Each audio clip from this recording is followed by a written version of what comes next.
আসসালামু আলাইকুম সবাইকে, welcome to our random blog. আজকে ব্লগটা একদমই র্যান্ডম একটা ব্লগ।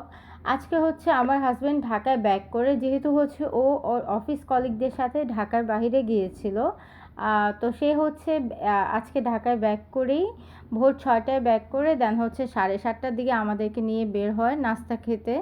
তা আমরা হচ্ছে নাস্তা খেতে কোথায় যাব এটা ডিসাইড করতে করতে একদম মানে বাসা থেকে বের হয়ে যাই। আর বের হয়ে দেখলাম এত কড়া রোদ, মানে রোদের জন্য আর কি তাকানো যাচ্ছিল না, এত কড়া একটা রোদ ছিল। তো আর কোথাও মানে দূরে কোথাও যেতে চাইনি, যেহেতু হচ্ছে অনেক রোদ আর রোদের মধ্যে বাইকে জার্নি করাটা অনেক টাফ হয়ে যাবে। তা আমরা হচ্ছে চলে গিয়েছিলাম আবেশ হোটেলে। যেহেতু হচ্ছে এই হোটেলটা একদমই নিউ, তারপর হচ্ছে ভালোই হাইপড হয়েছে।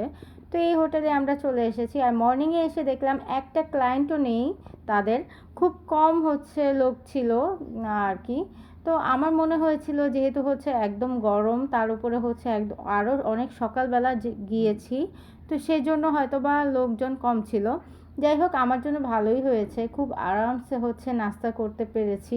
আর এখানে হচ্ছে আমি আমার জন্য চিকেন, আমি আমার জন্য হচ্ছে নেহারি অর্ডার দিয়েছি, আর আমার হাজব্যান্ড হচ্ছে ওর জন্য চিকেন স্যুপ অর্ডার দিয়েছে।